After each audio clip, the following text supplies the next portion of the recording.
Hello everyone. आज के video में हम लोग ईपीएल लिमिटेड शेयर के बारे में बात करने वाले हैं। किसमें हो क्या रहा है, यहाँ पे क्या करना सही होगा, क्या यहाँ पे बाई करने का मौका है या फिर यहाँ पे अगर नीचे बाई किए हुए तो यहाँ पे प्रॉफिट बुकिंग करने का मौका है या फिर यहाँ पे होल्ड करके थोड़ा सा और वेट कर सकते हैं। तो क्या बेस्ट होगा आपके लिए, ये हम लोग आज के वीडियो में समझने वाले हैं।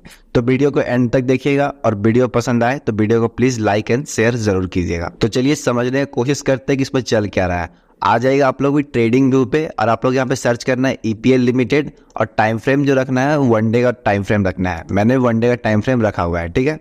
अब देखिए चार्ट के अकॉर्डिंग पहले समझते हैं। देखिए हो क्या रहा था, ये स्टॉक एक बहुत ही बढ़िया ट्रेंड लाइन को फॉलो कर रहा था कुछ दिन पहले तक। हो क्या था, स्टॉक जा रहा था ब्लैक वाला, ये जो मेरा ब्लैक वाला लाइन दिख रहा है ये मेरा एक ट्रेंड लाइन है जो एक बहुत ही स्ट्रॉन्ग रेजिस्टेंस का काम कर रहा था जब तक इसको ब्रेकआउट नहीं किया था तब तक। हो क्या रहा था, स्टॉक नीचे आ रहा था, वापस अपने इसको ट्रेंड लाइन को टच करके नीचे आ जा रहा था। बट यहाँ पे बस थोड़ा सा फेक ब्रेकआउट हुआ था, ये सबसे बच के रहना है, ठीक है ना। ये पता नहीं चलता बट ये होने के बाद ही सिर्फ आपको पता चलेगा। तो ये मेरा फेक ब्रेकआउट था, इसको उतना ध्यान नहीं देना है।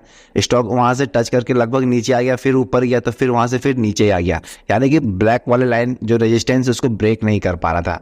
बट देखिए यहाँ पे क्या हुआ, यहाँ पे ये अपने ब्लैक वाले लाइन जो कि रेजिस्टेंस था इसका अपने ट्रेंड लाइन को ब्रेक किया और लगभग 172 पे ब्रेकआउट दिया था और यहाँ से लगभग कहाँ तक चला गया था, 237 तक चला गया था। फिर स्टॉक वहां से अब धीरे धीरे नीचे होते होते अब आ गया 190 के आसपास। अब बात आता है कि इस लेवल पे क्या करना सही होगा, क्या यहाँ पे नया पोजीशन बनाना चाहिए या फिर यहाँ पे थोड़ा सा और होल्ड करना चाहिए नीचे आने का। देखिए मैंने एक इंडिकेटर यूज किया 200 डेज मूविंग एवरेज। आप लोग भी इंडिकेटर पे जाइएगा यहाँ पे और यहाँ पे सर्च कीजिएगा 200 डेज मूविंग एवरेज तो आ जाएगा। फिर उसको आप लोग क्लिक कीजिएगा तो आप लोग का भी इंडिकेटर लग जाएगा, ठीक है। मैंने भी वही इंडिकेटर लगाया है। अब देखिए 200 डेज मूविंग एवरेज का क्या काम है और क्या होता है समझिएगा। देखिए जब भी इसका जो प्राइस है 200 डेज मूविंग एवरेज को ब्रेक करता है तो स्टॉक वहां से काफी ऊपर जाता है, फिर वापस उसी को आके सपोर्ट लेता है। यहाँ पे अगर हम लोग पहले की नजर देखें, देखिए यहाँ पे क्या होता, स्टॉक यहाँ पे 200 डेज मूविंग एवरेज को ब्रेक किया, जैसे ही ब्रेक किया काफी बढ़िया रिटर्न दिया। फिर स्टॉक जब नीचे आने लगा तो इसी को सपोर्ट लेके फिर से वापस ऊपर चले गया, है ना। ऐसा बहुत बार हुआ है। लेकिन जब इसको ब्रेक करता है तो उससे स्टॉक काफी नीचे आता है, फिर वही जो मैं 200 डेज मूविंग एवरेज जो मेरा सपोर्ट का काम कर रहा था अब वो मेरा रेजिस्टेंस का काम करने लगता है। जैसे कि आप लोग यहाँ समझिएगा, देखिए यहाँ पे क्या और थोड़ा सा पीछे आया था, देखिए क्या हुआ था, थोड़ा सा बड़ा कर लेते हैं। देखिए यहाँ पे क्या हुआ था, स्टॉक यहाँ पे 200 डेज मूविंग एवरेज को ब्रेक किया, स्टॉक नीचे आ गया। अब जो मेरा 200 डेज मूविंग एवरेज है अब वो मेरा रेजिस्टेंस का काम करेगा। प्राइस अगर उसके नीचे है तो वो मेरा रेजिस्टेंस का काम करेगा, अगर ऊपर रहता है प्राइस तो वो मेरा फिर सपोर्ट का काम करता है। तो यहाँ से प्राइस नीचे आ गया तो अब ये मेरा रेजिस्टेंस का काम कर रहा है। देख सकते हैं रेजिस्टेंस का बढ़िया काम किया, यहाँ तक गया स्टॉक, एक ही कैंडल बस तोड़ा था, फिर वहां से स्टॉक काफी नीचे आ गया, फिर ऊपर जाने की कोशिश किया तो लगभग फिर से ये मेरा रेजिस्टेंस का काम किया, वहां से स्टॉक फिर काफी नीचे आ गया।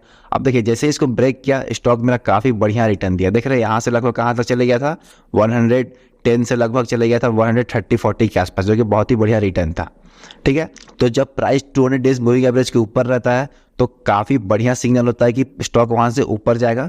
तो सेम चीज अभी हो रहा है। देखिए क्या हो रहा है, स्टॉक जो है अपने 200 डेज मूविंग एवरेज के काफी ऊपर है और स्टॉक जब नीचे आया तो ध्यान क्या दीजिएगा, देखिए इसी को सपोर्ट लिया गया। इसको आप लोग समझने की कोशिश कीजिएगा। क्या हुआ, 200 डेज मूविंग एवरेज के स्टॉक ऊपर गया, ब्रेक करके ऊपर गया और वापस जब नीचे आया तो इसको सपोर्ट ले लिया है, ठीक है। इसको सपोर्ट लिया, फिर यहाँ से स्टॉक धीरे धीरे ऊपर जा रहा है। तो एक बार सपोर्ट ले चुका है तो मेरे को लगता है कि यहाँ से काफी ऊपर अब जा सकता है, बढ़िया रिटर्न दे सकता है। तो आप लोग यहाँ पे बेझिझक पहला फ्रेश पोजीशन बना सकते हैं। और अगर आप लोग यहाँ पे पोजीशन बनाते हैं तो आप लोग स्टॉप लॉस क्या रखना होगा, जब तक ये 200 डेज मूविंग एवरेज के नीचे नहीं आता है आप लोग यहाँ बन के रह सकते हैं, डरने की जरूरत नहीं है जब तक ये 200 डेज मूविंग एवरेज के ऊपर है। बट अगर ये 200 डेज मूविंग एवरेज को ब्रेक करता है तो आप लोग वहां से निकल जाइएगा, स्टॉप लॉस जो भी होगा उसको लॉस ले लीजिएगा, क्योंकि उसके बाद ये काफी नीचे आ सकता है।